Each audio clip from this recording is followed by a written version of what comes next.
محترم بھائیوں، دوستوں اور بزرگوں،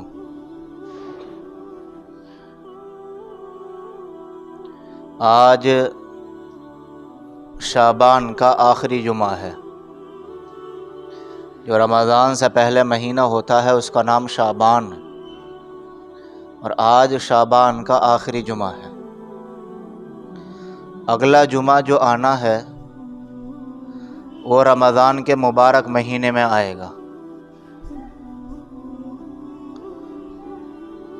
اگر 30 کا یہ چاند ہوتا ہے تو پہلی تراویح انشاءاللہ پیر کو پڑھی جائے گی اور منگل کا روزہ ہوگا، اور اگر 29 کا یہ مہینہ ہوتا ہے تو اتوار کی تراویح ہوگی اور پیر کا پہلا روزہ ہوگا انشاءاللہ۔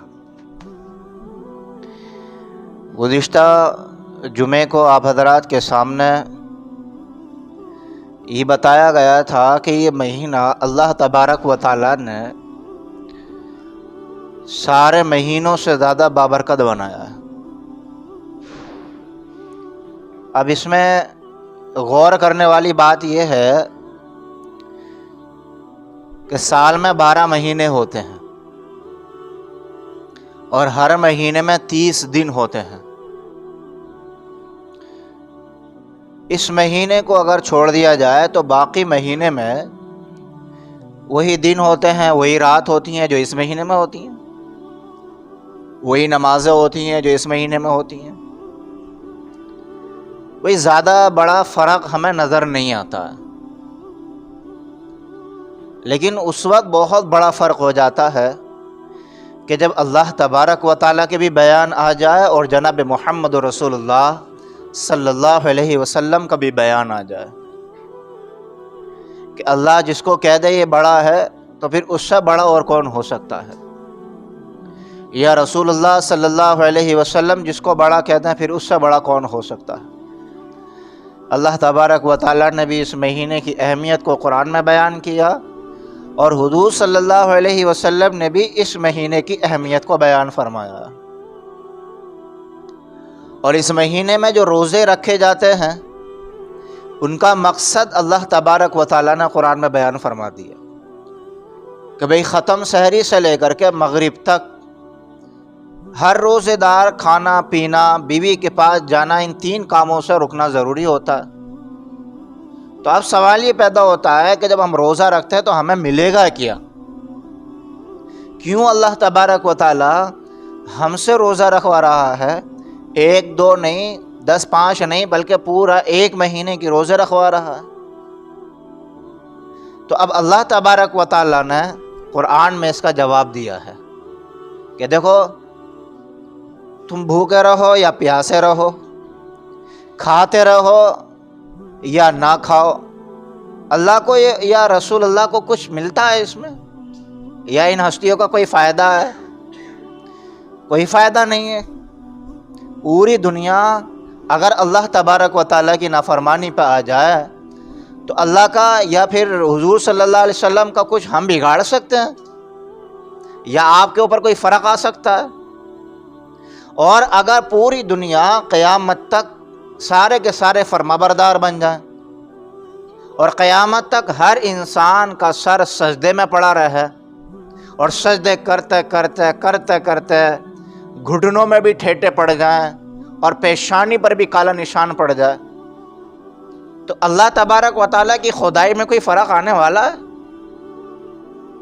نہ ہماری نافرمانی سے کوئی فرق آنے والا اور نہ ہماری فرما برداری سے کوئی فرق آنے والا۔ جو بھی اللہ ہم سے عبادت کرواتا ہے اس میں ہمارا ہی اپنا فائدہ ہوتا ہے، اور ہم میں سے کوئی بھی مسلمان چاہے وہ کہیں کا بھی رہنے والا ہو، یہ نہ سمجھے کہ میں عبادت بہت زیادہ کرتا ہوں تو میری عبادت کے بدلے اللہ مجھے جنت دے گا۔ اگر کسی کا یہ گمان ہے تو یہ خامہ خیالی ہے، اگر کسی کا یہ گمان ہے تو خامہ خیالی ہے، بلکہ جنت میں ہم اور آپ اپنی عبادت کے ذریعے نہیں جائیں گے، بلکہ ہم اور آپ جو جنت میں جائیں گے وہ اللہ کے فضل کی وجہ سے جائیں گے۔ یہاں تک حضور صلی اللہ علیہ وسلم نے ارشاد فرما دیا عائشہ رضی اللہ عنہا سے کہ عائشہ، کوئی بھی ایمان والا اپنی عبادت کے بدولت جنت میں نہیں جا سکتا. کوئی بھی ایمان والا اپنی عبادت کے بدولت جنت میں نہیں جا سکتا. اما عائشہ رضی اللہ عنہ نے کہا یا رسول اللہ اور آپ؟ ہاں عائشہ میں بھی اللہ کے فضل کے بغیر جنت میں نہیں جا سکتا. بتائیے حضور صلی اللہ علیہ وسلم جیسی ہستی اپنے بارے میں یہ ارشاد فرما رہے ہیں تو ہمارا اور آپ کی کیا حقیقت ہے؟ میرے اور آپ کے سجدوں کی کیا حقیقت ہے؟ میرے اور آپ کے روزوں کی، میرے اور آپ کے نماز پڑھنے کی اللہ کے سامنے کیا حقیقت ہے؟ ہم اپنی عبادت کو جمع کریں ایک طرف، اور اللہ تبارک و تعالیٰ نے جو ہمارے اوپر انعام، ہمارے اوپر احسان فرمائے ہیں ان کو ایک طرف کریں تو ہماری عبادت کی تو کوئی اوقات بھی نہیں رہتی ہے. کوئی حیثیت ہی بے معنی اور بے حیثیت ہو کر ہماری عبادت رہ جاتی ہے. ایک واقعہ حضور صلی اللہ علیہ وسلم نے بیان فرمایا کہ ایک بڑا نیکوکار آدمی، بڑا عبادت کرنے والا، بہت زیادہ عبادت گزار اللہ کے سامنے لایا جائے گا. کئی سو سال عبادت اس نے کی ہوگی. اللہ کہے گا اسے میرے فضل اور میرے طفیل اس کو جنت میں داخل کر دو. اور وہ کہے گا اللہ اتنی عبادت کر لی، اب بھی میں تیرے فضل سے جنت میں جاؤں گا؟ میری عبادت کیا ہوا پھر؟ تو جبرائیل علیہ السلام سے اللہ کہے گا کہ ذرا اسے ٹہلا کے تو لے گاؤ ذرا دوزخ کے کنارے پہ، دوزخ کے کنارے پہ ذرا گھما کے تو لے گاؤ اسے. اب جیسے ہی ہلکا سا جھونکا آئے گا نا ادھر سے دوزخ کی طرف سے تو اسے پیاس لگے گی، پیاس لگے گی اسے. اور پیاس ایسی بے تحاشا پانی پانی اس کی زبان سے نکلنے لگے گا کہ پانی پلاؤ، پانی پلاؤ، پانی پلاؤ. فرشتہ کہے گا پانی ایسا نہ ملے گا. بولا پھر کیسے ملے گا؟ کہ جو عبادت کی ہے نا کہ ساری کی ساری ادھر کو دھر دے اسے.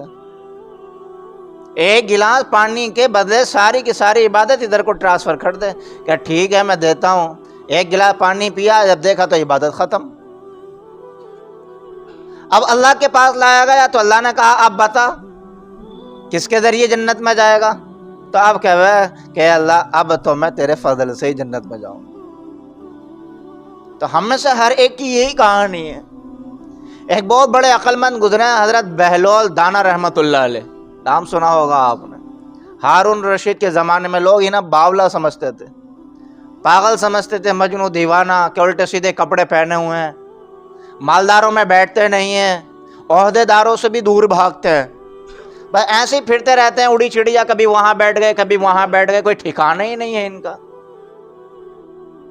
ہارون رشید کے پاس آئے تو ہارون رشید نے ان سے کہا کہ بھئی کچھ اگر تمہیں چاہیے تو مجھے بتا دینا. آپ بہت سارے مالدار ہوتے ہیں نا، انتظار کرتے ہیں کہ غریب ہمارے دروازے پہ آئے، انتظار کرتے ہیں کہ کوئی ہمارے آگے ہاتھ پھیلائے. جو صحیح معنی میں اللہ والا ہوتا ہے وہ کسی کے سامنے ہاتھ نہیں پھیلاتا. دنیا تو ذلیل اور رسوا ہو کر ان کی ٹھوکروں میں آ کر گرتی ہے کہ جی کوئی ضرورت ہو تو بتاؤ ذرا کہ آپ کیا میری ضرورت پوری کر سکتے ہیں، آپ تو خود ہی محتاج ہیں. اتنی بڑی بات کہی ہے، اتنا بڑا بادشاہ کہ جس کی حکومت اور جس کی بادشاہت ہندوستان تک پہنچ گئی ہو، اتنا بڑا بادشاہ رہا ہوگا. جب بادل آتا تھا نا پانی سے بھر کے تو یہ بادشاہ کہا کرتا تھا جہاں بھی چلا جائے میری ہی بادشاہت کے نیچے برسے گا تو. اتنی لمبے چوڑے رقبے میں ان کی بادشاہت تھی. تو بہلول دانا رحمۃ اللہ علیہ نے کہا کہ میری ضرورت آپ کیا پورا کریں گے؟ آپ تو خود ہی محتاج ہیں، اور محتاج کی ضرورت پوری نہیں کر سکتا ہے. محتاج کی ضرورت پوری کرتا ہے تو دل میں اور زیادہ لالچ آنا شروع ہو جاتا ہے. اور جب اللہ بے نیاز اپنے بندوں کی ضرورت پوری کرتا ہے تو پھر اللہ تبارک و تعالیٰ اس کے ذریعے بندے کو مستغنی کرتا چلا جاتا ہے. بے اعتنائی برتنے لگتے ہیں پھر لوگ. اللہ تعالیٰ ایسا استغنا عطا فرماتا ہے، ایسی بے نیازی اللہ بندوں کو عطا فرماتا ہے. تو ہارون رشید نے کہا کہ میں دیکھتے نہیں کہ میری حکومت کتنے لمبے چوڑے رقبے میں ہے، کیا آپ کو پتہ نہیں ہے؟ تو بہلول دانا رحمۃ اللہ علیہ نے کہا اچھا ایک بات بتائیں، اگر آپ کو ایک گلاس پانی کی ضرورت پڑنے لگے اور اس پانی کے علاوہ کہیں پانی نہ ہو، اور آپ بہت زیادہ پیاس کی وجہ سے تڑپ رہے ہوں، آپ کی زبان میں، آپ کے حلق میں کانٹے سے چبھ رہے ہوں، اور آپ کے پاس ایک گلاس بھی پانی نہ ہو، لیکن ایک بندہ آیا ایک گلاس پانی لے کر کے اور کہا کہ بادشاہ، اپنی بادشاہت اور اپنی سلطنت میں سے آدھی بادشاہت اور سلطنت ہمارے حوالے کر دے اور یہ گلاس پانی پی لے، تو بتاؤ سودا کرنے پہ راضی ہو جاؤ گے نہیں ہو جاؤ گے؟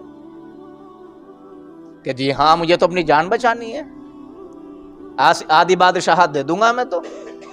بولے اچھا، کہ چلیے آدھی بادشاہت دے دی آپ نے، اور ایک گلاس پانی آپ نے اپنے منہ کے ذریعے، حلق کے ذریعے پیٹ میں اتار لیا۔ اب یہ ایک گلاس پانی جو آپ کے پیٹ میں پہنچا ہے، اگر آپ کے پیشاب کے راستے سے یہ باہر نہ آئے، لیکن آپ کو سخت تقاضا ہو، آپ کے مثانے میں تکلیف ہو، درد ہو، اور درد کی وجہ سے کرہا رہے ہو، ایک حکیم آیا، ایک ڈاکٹر آئے اور آ کے کہنے لگے کہ آپ کی جو آدھی بادشاہت ہے، یہ بادشاہت ہمیں حوالے کر دو اور یہ پانی آپ کا باہر نکال دیں گے، تو بتاؤ یہ سودا کرنے کو تیار ہو جاؤ گے کہ نہیں ہو جاؤ گے؟ تو ہارون رشید نے کہا جی میں بالکل تیار ہو جاؤں گا۔ تو بہل الدانہ رحمۃ اللہ علیہ نے کہا کہ وہ بندہ کیسے دوسروں کی ضرورت پوری کر سکتا ہے کہ جس کے پاس اگر حکومت ہے تو بس اتنی کہ جس کی قیمت صرف ایک گلاس پانی ہے، کہ آدھی بادشاہت پانی پینے میں نکال دی اور آدھی بادشاہت اس پانی کو بدن سے باہر نکالنے میں ختم کر دی، تو بادشاہت کیا بچ گئی؟ آپ تو پھر روڈ پہ آ گئے، فٹ پاتھ پہ آ گئے۔ تو آپ کی بادشاہت کی یہ اوقات اور یہ حیثیت ہے۔ تو حقیقت یہی ہے کہ ہماری عبادت اور ہمارے کمالات یا ہمارے سجدے، ہمارے رکوع، ہماری تراویح اور ہمارے روزے اللہ تبارک و تعالیٰ کا جو عنایت ہے اور جو بادشاہت ہے، اللہ کا جو فضل ہے، اس کے بغیر ہم کچھ ہے ہی نہیں اور نہ ہو سکتے ہیں۔ تو وہی حضور صلی اللہ علیہ وسلم نے ارشاد فرمایا تھا کہ میں محمد رسول اللہ بھی اللہ کے فضل کے بغیر جنت میں داخل نہیں ہو سکتا۔ اب کتنی بڑی بات حضور صلی اللہ علیہ وسلم نے ارشاد فرما دی، حالانکہ حدیث میں آتا ہے کہ جنت کی چابی حضور صلی اللہ علیہ وسلم کے ہاتھ میں ہے، اور اللہ تبارک و تعالیٰ نے جنت کے اوپر حرام کر دیا اس بات کو کہ سب سے پہلے جنت میں جو قدم رکھا جائے گا وہ حضور صلی اللہ علیہ وسلم کا رکھا جائے گا۔ جنت کا جو داروغہ ہے اس کا نام رضوان ہے، اس کو یہ آرڈر دے دیا حضور صلی اللہ تبارک و تعالیٰ نے کہ رضوان، جب جنت کے دروازے پر دستک لگائی جائے تو معلوم کر لینا کون ہے۔ اب اتنے بڑے بڑے پیغمبر ہیں، آدم علیہ السلام، نوح علیہ السلام، ابراہیم، اور ان کے کتنی اولاد ہیں جو پیغمبر ہیں، سب کا داخلہ ممنوع ہے کہ جب تک حضور صلی اللہ علیہ وسلم جنت میں داخل نہیں ہوں گے، اور آقا کے بعد میں ساری امتوں سے پہلے حضور صلی اللہ علیہ وسلم کی امت جنت میں داخل ہوگی۔ یہ بھی اللہ تبارک و تعالیٰ نے تمام امتوں پر حرام کر دیا، جنت کو پر حرام کر دیا کہ سب سے پہلے جنت میں جو داخل ہوگی اور میرے محبوب جناب محمد رسول اللہ صلی اللہ علیہ وسلم کی محبوب امت جنت میں داخل ہوگی۔ اب داخل بھی کیوں نہ ہو، ذرا سوچو، ایک ماں ہو اور ماں کی گود میں دودھ پیتا بچہ ہو، اور ماں کہیں جا رہی ہو، ماں کو داخل کر لیا جائے، بچے کو باہر روک لیا جائے، ماں کا کیا حال ہوگا اندر؟ ماں کیسے تڑپے گی اندر کہ میرا لال، میرا بچہ میری گود میں آ جائے جلدی سے۔ تو ایک ماں اپنے دودھ پیتے بچے سے جتنا پیار کرتی ہے اس سے کہیں زیادہ پیار تو حضور صلی اللہ علیہ وسلم اپنی امت سے کرتے ہیں۔ تو حضور صلی اللہ علیہ وسلم کے ساتھ ساتھ آپ کے فوراً بعد جو سب سے پہلا داخلہ ہوگا وہ آپ کی امت کا جنت میں داخل ہوگا۔ تو اللہ تبارک و تعالیٰ کے فضل کے بغیر بھائیو ہماری کوئی بھی چیز قابل قبول نہیں ہے۔ ہماری نماز ہے تو اللہ کا فضل، ہمارے روزے ہیں تو اللہ کا فضل۔ اللہ کے فضل کے بغیر کوئی بھی انسان مکمل ہو ہی نہیں سکتا، اس کی عبادت مکمل ہو ہی نہیں سکتی ہے۔ ورنہ کہاں ہمارے سجدے اور کہاں ہماری عبادت؟ ہم میں سے ہر ایک بندہ اپنے بارے میں خوب جانتا ہے کہ جیسا اللہ کا عالی دربار اور کہاں میری ٹوٹی پھوٹی عبادت۔ جبکہ حضور صلی اللہ علیہ وسلم ہر عبادت کے بعد، خاص طور سے نماز پڑھنے کے بعد، استغفر اللہ استغفر اللہ استغفر اللہ 3-4 مرتبہ پڑھا کرتے تھے۔ اور استغفر اللہ پڑھنے کا مطلب یہی ہے، یہ اس بات کا اقرار ہے زبان سے بھی اور اس بات کی تصدیق کرنا دل سے بھی کہ اللہ جیسا تیرا عالی دربار ہے، اس دربار کے لائق میں کہاں تیری عبادت کر سکتا ہوں۔ حضور صلی اللہ علیہ وسلم خود اس بات کا اقرار زبان سے کر رہے ہیں۔ تو جب آقا کا اقرار خود اپنے بارے میں یہ ہے اور ہم میں سے کسی کا دعویٰ یہ ہونے لگے کہ جب میری عبادت، تو میاں کہیں نہ کہیں شیطان آپ کو ہچکولے دے رہا ہے، کہیں نہ کہیں شیطان آپ کو جو ہے تکبر میں لا رہا ہے عبادت کے۔ اور میں ایک بات کہا کرتا ہوں کہ یہ نیکی کا تکبر، عبادت کا جو تکبر ہے، اس سے زیادہ خطرناک کوئی تکبر نہیں ہوتا ہے، یہ بڑی خطرناک چیز ہے۔ تو بہرحال اللہ تبارک و تعالیٰ نے رمضان کا مہینہ ہم سب کو عطا فرمایا، اس کا مقصد یہ ہے، جس کا مقصد قرآن میں اللہ تعالیٰ بھی بیان فرماتا ہے، یا ایھا الذین آمنوا کتب علیکم الصیام کما کتب علی الذین من قبلکم لعلکم تتقون، کہ ایمان والو تمہارے اوپر روزے اس لیے فرض کیے گئے تاکہ تمہارے اندر پرہیزگاری آ جائے، تمہارے اندر تقوی آ جائے۔ تو قرآن میں تو اللہ نے یہ فرمایا کہ روزے اس لیے رکھوائے جا رہے ہیں تاکہ تمہارے اندر تقوی آ جائے۔ اور تقوی کیسا آتا ہے کہ جب بندہ بھوکا پیاسا رہتا ہے نا تو نفس کمزور پڑ جاتا ہے، نفس کے اندر ڈھیلا پن آ جاتا ہے، اور جب نفس کمزور پڑ جاتا ہے تو پھر انسان کا مزاج گناہ کی طرف نہیں ہوتا، انسان کا مزاج پھر نیکیوں کی طرف آتا ہے، کیونکہ پیٹ میں کچھ ہوتا نہیں ہے تو دماغ کے اندر پھر فطور نہیں آتے ہیں، اور جب پیٹ ہر وقت بھرا ہوا رہتا ہے تو دماغ کے اندر طرح طرح کے فطور آتے ہیں۔ اور جتنا بندہ اپنا آپ کو بھوکا رہنے کا عادی بنا لیتا ہے نا، پھر اتنے ہی اللہ تبارک و تعالیٰ کی رحمتیں اور برکتیں اس کے دماغ کے ذریعے اس کے دل میں اترتی چلی جاتی ہیں۔ یہی وجہ ہے کہ ہر پیغمبر، ہر نبی زیادہ تر بھوکے رہا کرتے تھے، اور حضور صلی اللہ علیہ وسلم کا حال تو یہ ہے کہ آپ کے اوپر 3 دن کا فاقہ ہے، 1 ہفتے کا فاقہ، یہاں تک بات ہے کہ آپ تو اپنے پیٹ پر پتھر بھی باندھ لیا کرتے تھے۔ وہ ایک مرتبہ گھر کے اندر اتنا فقر و فاقہ تھا، اتنا فقر و فاقہ تھا کہ ایک مرتبہ حضور صلی اللہ علیہ وسلم گھر میں گئے تو دیکھا ساری بیویاں ایک جگہ جمع ہیں، 11 کی 11 بیوی ایک ہی جگہ اکٹھا ہیں۔ اب حضور صلی اللہ علیہ وسلم عصر کے بعد ہر بیوی کے پاس تھوڑی دیر کے لیے جایا کرتے تھے، خیر صلاح خیریافت لینے کے لیے، کسی کو کوئی پریشانی تو نہیں ہے، کسی کو کوئی ضرورت تو نہیں ہے۔ عصر کے بعد مغرب تک یہ کام نپٹا دیا کرتے تھے آپ، اور آپ کے ساتھ آپ کے کچھ صحابہ بھی ہوتے تھے، جیسے حضرت ابو بکر، حضرت عمر، دوسرے صحابہ۔ حضور صلی اللہ علیہ وسلم اندر جاتے تھے، خیر صلاح خیریافت لے کر فوراً باہر آ جاتے تھے، جتنا آپ باہر نہیں آتے تھے اتنے صحابہ باہر ہی کھڑے رہتے تھے، اندر نہیں جاتے تھے صحابہ، کیونکہ اگر ابو بکر رضی اللہ عنہ کی بیٹی ہے تو بیٹی وہاں پر حضرت عمر رضی اللہ عنہ کی بھی ہے، اگر ابو بکر کی بیٹی ہے تو ان سے پردہ حضرت عمر کا ہے، اگر عمر کی بیٹی ہے تو ان سے پردہ حضرت ابو بکر کا ہے، تو کہیں نہ کہیں ایک دوسرے سے پردہ ہے تو پردے کا لحاظ تو کرنا پڑے گا۔ تو یہ سارے صحابہ باہر کھڑے رہتے تھے اس بات کے انتظار میں کہ آقا آئیں تو پھر دوسرے گھر کا نمبر، دوسرے بیوی کا نمبر لیں۔ ایک مرتبہ حضور صلی اللہ علیہ وسلم کو باہر آنے میں تھوڑی دیر ہو گئی، اب صحابہ بڑے حیران تھے، اتنی دیر تو نہیں ہوتی ہے، تو حضرت عمر رضی اللہ عنہ ابو بکر سے کہہ رہے ہیں تم جاؤ بھائی اندر، کیا معاملہ ذرا دیکھو۔ ابو بکر کہہ رہے ہیں عمر کو بھائی تم جاؤ، دونوں ایک دوسرے کو کہہ رہے۔ تو حضرت ابو بکر رضی اللہ تعالیٰ عنہ اندر گئے تو جا کے دیکھا تو حضور صلی اللہ علیہ وسلم تخت پر بیٹھے ہوئے ہیں اور ساری بیویاں ہیں وہاں پر۔ اب جب ابو بکر رضی اللہ عنہ کو حضرت عمر نے بھیجا خیر صلی اللہ خیریافت لینے کے لیے، میں کیا دیر ہو گئی، تو ابو بکر بھی وہیں بیٹھ گئے جا کے، تو اب ابو بکر رضی اللہ عنہ کو بھی دیر ہو گئی، تو اب حضرت عمر رضی اللہ عنہ باہر کھڑے ہیں کہ کوئی نہ کوئی مسئلہ ہے اور بڑا مسئلہ ہے۔ اب تو ابو بکر بھی وہیں جا کے رہ گئے، کوئی خبر ہی نہیں دی آ کر کے۔ تو پھر حضرت عمر رضی اللہ عنہ بھی اجازت لے کے اندر گئے تو دیکھا ابو بکر حضور کے دائیں جانب بیٹھے ہیں، تو حضرت عمر رضی اللہ عنہ اجازت لے کے حضور کی بائیں جانب بیٹھ گئے۔ اب دونوں ایک دوسرے کو آنکھوں سے اشارہ کر رہے ہیں کہ بھئی پوچھو تو ذرا مسئلہ کیا ہے۔ پوچھو تو لیکن چہرے سے آثار نمایاں یہ ہو رہے حضور کے کہ کوئی نہ کوئی مسئلہ جو ہے خراب ہے، اور حضور صلی اللہ علیہ وسلم کے چہرے سے ناراضگی کے آثار نمایاں ہو رہے تھے۔ ایسا محسوس ہو رہا تھا کہ حضور صلی اللہ علیہ وسلم کسی بات پر ناراض ہوئے ہیں، لیکن دونوں صحابہ میں سے کسی کی ہمت نہیں ہو رہی بات کرنے کی کہ بھئی مسئلہ کیا ہے۔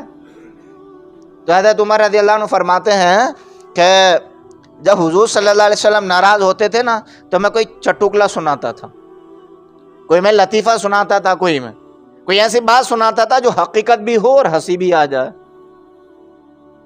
تو حضرت عمر رضی اللہ عنہ نے ایک لطیفہ سنا دیا، وہاں پر ایک چٹکلا سنا دیا۔ وہ چٹکلا یہ تھا کہ یا رسول اللہ، جب ہم مکے میں تھے نا تو بیویوں کے اوپر ہم حاوی رہتے تھے، اور جب مدینہ آئے تو یہاں ہماری بیویاں ہمارے اوپر حاوی ہو گئیں۔ مکے میں مسئلہ کچھ اور تھا اور یہاں پر مسئلہ کچھ اور ہے۔ اور پھر آگے حضرت عمر رضی اللہ عنہ نے اپنے گھر کی کہانی سنا دی۔ یا رسول اللہ، میں رات تہجد میں اٹھا، بیوی سے کہا میں نے کہ بھائی پانی رکھ دو وضو کے لیے، وضو وغیرہ بنانا، مسواک رکھ دو، مصلی بچھا دو، تو میری بیوی میرے اوپر چڑھ کے بیٹھ گئی کہ میں نہیں رکھتی پانی وانی، اپنا رکھ لو جا کے۔ تو میں نے کہا کہ حفصہ کی ماں، تو یہ ہو کیا گیا آج؟ تو آج تیز کیوں پڑ رہی ہے؟ ایسا مسئلہ کیا ہے؟ بیویاں اگر کبھی تیز پڑھیں تو ان سے معلوم کرنا چاہیے کہ آج اتنا ہائی وولٹیج کیوں ہو رہا معاملہ، یہ ہے کیا؟ یہ نہیں ہے کہ وہ ان کے اندر کرنٹ آیا تھا 11 والی لائن کا تو مرد کے اندر آ گیا 33 والا، تو پھر تو معاملہ کہانی بگڑے گی۔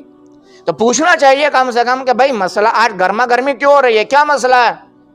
کہ ٹاؤن ہال جانا چاہ رہی ہو، یا بدھ بازار جانا چاہ رہی ہو، یا خالہ ماما کے یہاں جانا چاہ رہی ہو، مسئلہ کیا ہے؟ یا کسی سوٹ کا مطالبہ ہے تو کم سے کم معلوم کرنا چاہیے، ہنس کے معلوم کرنا چاہیے، کوئی گفٹ دے کے معلوم کرنا چاہیے، گرمی آ رہی ہے آئس کریم دے کے معلوم کرنا چاہیے۔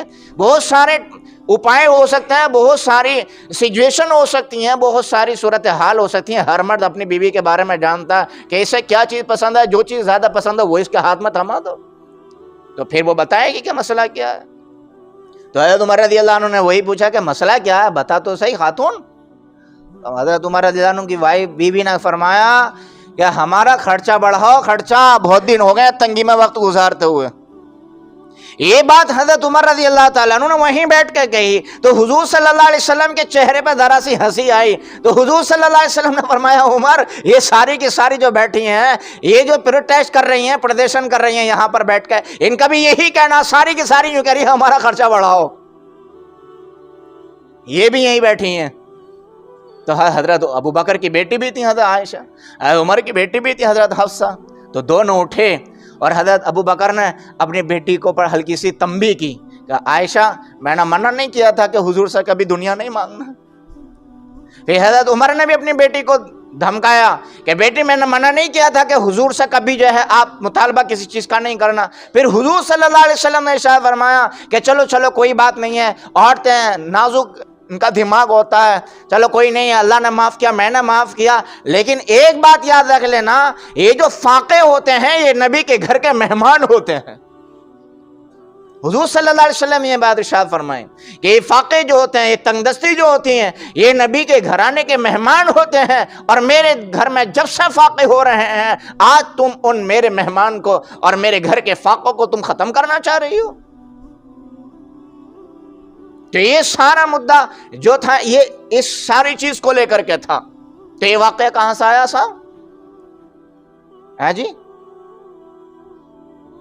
یہاں سے آیا کہ جتنا آدمی فقر و فاقے میں رہتا ہے اتنا ہی دل اس کا اللہ کی طرف متوجہ رہتا ہے۔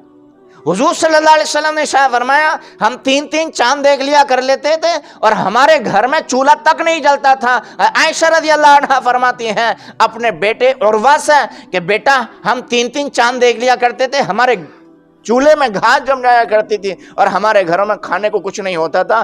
2 کالی چیزوں پر ہم گزر کرتے تھے، ایک پانی پر، ایک کھجور پر۔ تو بھانڈے نے کہا کہ کھجور کالی ہوتی ہے، یہ بات تو سمجھ میں آ رہی ہے، لیکن پانی تو سفید ہوتا، آپ پانی کو کالا کیوں کہہ رہی ہیں؟ تو عائشہ رضی اللہ عنہا نے اپنے بھانڈے سے کہا تھا کہ بیٹا تجھے پتہ نہیں ہے کہ ہمارے اوپر جب ایک ہفتے کا فاقہ گزرتا تھا نا تو کھجور کالی تھی، وہ تو کالی دکھائی دیتی تھی، لیکن کمزوری کی وجہ سے اور فقر و فاقے کی وجہ سے اگر ہم سفید چیز کو بھی دیکھا کرتے تھے تو وہ بھی ہمیں کالی ہی دکھائی دیتی تھی، پانی بھی ہمارے سامنے کالا ہی دکھائی دیتا تھا اندھیرے کی وجہ سے اور کمزوری کی وجہ سے۔ اس لیے میں نے کہا کہ دو سیاہ اور کالی چیزوں پر ہمارا گزر ہوتا تھا۔ تو رمضان کا مقصد یہ ہے کہ آدمی کا نفس بھوکا رہے گا تو اس کے اندر تقوی آئے گا۔ اور ایک حدیث شریف میں حضور صلی اللہ علیہ وسلم نے ارشاد فرمایا، یہ بڑی لمبی حدیث ہے اور یہ بیان حضور صلی اللہ علیہ وسلم نے رمضان سے ایک دن پہلے کیا تھا، ایک دن پہلے یہ بیان کیا تھا، جس میں سے ایک جملہ میں اٹھا کر یہ کہتا ہوں۔ حضور صلی اللہ علیہ وسلم نے فرمایا، دیکھو بھئی یہ رمضان کا مہینہ ہے نا، یہ صبر کا مہینہ ہے۔ قرآن کہہ رہا ہے روزے کے بدلے تمہارے اندر تقوی اللہ انڈھیلنا چاہتا ہے، اور حضور فرما رہے ہیں کہ یہ رمضان جو ہے یہ صبر کا مہینہ ہے۔ اب تقوی اور صبر کو جب ملاتے ہیں تو ایک چیز نکل کے یہ آتی ہے۔ آپ نے سورہ یوسف سنی ہوگی، سورہ یوسف میں کتنا لمبا قصہ اللہ نے بیان فرمایا یوسف علیہ السلام کا، اور قرآن کہہ رہا ہے نحن نقص علیک احسن القصص بما اوحینا الیک ھذا القرآن، کہ پورے قرآن میں یوسف علیہ السلام سے زیادہ خوبصورت قصہ کوئی نہیں۔ پورے قرآن میں سب سے زیادہ اچھا اور سب سے زیادہ خوبصورت اللہ نے جو واقعہ اور قصہ بیان کیا ہے وہ یوسف علیہ السلام کا بیان کیا ہے، اور یوسف علیہ السلام کے اوپر اور ان کے والد یعقوب علیہ السلام کے اوپر کیسے اتار چڑھاؤ آئے کہ بھائیوں نے اپنے بھائی کو باپ سے جدا کیا اور لے جا کر کے مارا، اور مار کر کے کنویں میں ڈال دیا، اور کنویں میں سے نکال کے پھر قافلوں والوں کے ہاتھوں بیچا، اور قافلے والوں نے پھر مصر کے بازار میں بیچا۔ مصر کے جو بادشاہ تھا اس نے خریدا، اور وہاں پر عزیز مصر کی جو بیوی تھی اس نے اپنا غلام بنا کر کے رکھا۔ وہاں نیت خراب ہوئی، غلطی عورت کی تھی، پھر بھی جیل میں ڈال دیے گئے۔ جیل سے نکال کر کے اللہ تبارک و تعالیٰ نے بادشاہت کی کرسی پہ بٹھا دیا، اور پھر بھائی بھی پہنچ گئے، باپ بھی پہنچ گئے، اور ماں بھی پہنچ گئی۔ اس پوری کامیابی کے بعد اور جب بادشاہت کی کرسی پہ بیٹھ گئے اور بھائی بھی سامنے ہیں، ماں بھی سامنے ہیں، باپ بھی سامنے ہیں، اور سارا کا سارا مصر سامنے ہے، آج دنیا دیکھ رہی ہے کہ جس غلام کو اس طریقے سے سرے بازار بیچا گیا، کہ جس بچے کو کنویں میں بھائیوں نے پھینکا، اور جس بچے کے اوپر ایک عورت نے دست دراز کیا اور اس کو اپنے قابو میں لے کر گناہ کرنا چاہا، لیکن وہ بچہ اپنے آپ کو ہر جگہ بچاتا رہا، ہر جگہ بچاتا رہا۔ بھائیوں نے جو معاملہ کیا اس پر صبر کیا، بھائیوں نے جو معاملہ کیا بھائی کے ساتھ اس پر صبر کیا۔ ایک عورت نے ڈورے ڈالے، کوئی رکاوٹ نہیں ہے، چاہتے تو اس کی مراد پوری کر دیتے اور اس کی کہانی پوری کر دیتے، اس کا کہنا پورا کر دیتے۔ اپنے آپ کو روکا، وہاں تقوی اختیار کیا۔ ایک جگہ صبر ہے، ایک جگہ تقوی ہے۔ پوری یوسف جب گزر گئی، ایک دو جملے آتے ہیں، انہو من یتقی ویصبر، انہو من یتقی ویصبر، کہ یہ کامیابی اس سے ملتی ہے جو تقوی اختیار کرتا ہے اور صبر اختیار کرتا ہے۔ اب ملائیے دونوں چیزوں کو، رمضان کو اور صبر اور تقوی کو، کہ صبر اور تقوی یوسف علیہ السلام نے اختیار کیا، اللہ تبارک و تعالیٰ نے بادشاہ بھی بنا دیا اور نبی بھی بنا دیا، بادشاہ بھی بنایا اور نبی بھی بنایا۔ کیوں؟ اس لیے کہ صبر اور تقوی کی گھاٹی سے گزر کر کے آئے ہیں۔ تو اس رمضان کے ذریعے اللہ اپنے بندے کو صبر والا بھی بنانا چاہتا ہے اور تقوی والا بھی بنانا چاہتا ہے، لیکن صبر اور تقوی والا وہی بنتا ہے جو رمضان کے روزوں کی پوری رعایت کرتے ہوئے روزوں کو رکھتا ہے، صبر کے ساتھ، تقوی کے ساتھ، کہ گناہوں سے اپنے آپ کو روکے۔ یہ نہیں ہے کہ منہ سے روزہ ہے اور غیبت چل رہی ہے، منہ سے روزہ ہے چغل خوری ہو رہی ہے، کہ چلو خالی تو بیٹھے ہی ہیں، دکان پہ جا کے اپے گپے لگا لیں۔ پتہ کیا ہے کہ ہمارا روزہ ہونے کے باوجود بھی ہمیں روزے کا ثواب نہیں ملے گا، اور اسی کو حضور صلی اللہ علیہ وسلم نے ایک حدیث شریف میں بیان فرمایا، کتنے روزے دار ایسے ہیں کہ بھوکا رہنے کے علاوہ انہیں کچھ ملتا ہی نہیں ہے۔ کتنی بڑی خسارے کی بات ہے کہ صبح سے لے کر شام تک کھانا پینا اور بیوی سے دور رہے، اور نبی صلی اللہ علیہ وسلم کا اسٹیٹمنٹ یہ ہے کہ کتنے ہی ہیں ایسے روزے دار کہ انہیں بھوکا رہنے کے علاوہ کچھ نہیں ملتا۔ یا رسول اللہ وہ ہیں کون؟ آقا فرماتے ہیں جو اپنے آپ کو گناہوں سے نہیں روکتے، کہ آنکھیں قابو میں نہیں ہیں، زبان قابو میں نہیں ہے، روزہ منہ سے ہے، روزے سے، رمضان کا مہینہ ہے کہ کانوں میں ہیئر بیڈ لگا کر کے گانے سن رہے ہیں، تو بھوکا بھی رہ رہا ہے، پیاسا بھی رہ رہا ہے، روزے کا نام بھی ہے لیکن بھوکے رہنے کے علاوہ، پیاسا رہنے کے علاوہ کچھ نہیں ملتا، جو اپنے آپ کو گناہوں سے نہیں روکتے۔ تو دو چیزیں خاص طور سے ہمیں دھیان میں رکھنی ہے کہ ایک تو صبر کیسا، یہ رمضان میں صبر کیسا ہے؟ بھئی صبر ایسا ہے، افطاری کا سامان سامنے ہونا چاہیے تھا 6 بجے تک، مثال کے طور پر 2-4 منٹ دیر ہو گئی، تو اب روزے کا تقاضا ہے کہ بھئی یہ رمضان کا مہینہ چل رہا ہے، صبر سے کام لو۔ یہ نہیں ہے کہ بیوی کو الٹا سیدھا سنانا شروع کر دیا، یہ نہیں ہے کہ بچوں کو الٹا سیدھا سنانا شروع کر دیا۔ بہت سارے لوگوں کا مزاج ہوتا ہے نا، گھر میں جہاں کھانے میں اونچ نیچ ہوئی یا دیر سویر ہوئی، بیوی کو الٹی پلی سنانی شروع کر دیتے ہیں۔ رمضان کا مہینہ ہے تو جب روزے رکھنے کے بعد صبر نہیں آ رہا تو پھر کب صبر آئے گا؟ روزہ رکھنے کے بعد جب زبان قابو میں نہیں ہے تو کب قابو میں آئے گی؟ یہی تو بندے کا امتحان ہوتا ہے، یہی تو بندے کا ٹیسٹ ہوتا ہے کہ دیکھتے ہیں اس کے اندر صبر آیا کہ نہیں آیا ہے۔ اور کیسے صبر ہو سکتا ہے؟ مسجد میں آئے، بھیڑ زیادہ چلتی ہے، رش زیادہ چلتا ہے، تو کسی سے کہاں سنی نہ ہو جائے۔ بھائیوں کو جگہ دیں، اچھی جگہ تو پڑھ لے، میں یہاں پڑھ لوں گا، یہ نہیں کہ بھاگ کے کلانچ مار کے جب پنکھے کے نیچے کھڑے ہو گئے کہ تو اب وہاں پڑھ لے کونے میں جا کے، کہ یہ روزے کا جو تقاضا اس کے خلاف ہے۔ تراویح پڑھنے کے لیے جا رہے ہیں، کبھی کبھار ایسا ہوتا ہے کہ تراویح لمبی ہو جاتی ہیں، روزانہ 1.5 گھنٹہ لگ رہا، تو کبھی کبھار ایسا ہوتا ہے 2-4 منٹ اوپر نیچے ہو جاتے ہیں۔ تو 2-4 منٹ کا جو دیر سویر ہو رہی ہے اسے صبر کے ساتھ برداشت کریں، کیونکہ رمضان کا مہینہ صبر کا مہینہ ہے۔ تو دو چیزیں ہیں، ایک تقوی ہے، ایک صبر ہے۔ ان دونوں چیزوں کو سامنے رکھتے ہوئے رمضان کا مہینہ جب گزرے گا تو انشاءاللہ ہم مسلمان تقوی والے بھی ہوں گے اور پھر صبر والے بھی ہوں گے۔ تقوی اور صبر، یہ دونوں صفت جب بندے کے اندر آئیں گی تو پورا سال بڑی آرام کے ساتھ گزرے گا۔ لیکن شرط یہ ہے کہ صبر اور تقوی ان دونوں کو مدعا بنا کر کے ہم روزے رکھیں، تو انشاءاللہ دنیا میں بھی بہت بڑا اجر ہوگا اور آخرت میں بھی بہت بڑا اجر ہوگا۔ اللہ عمل کی توفیق عطا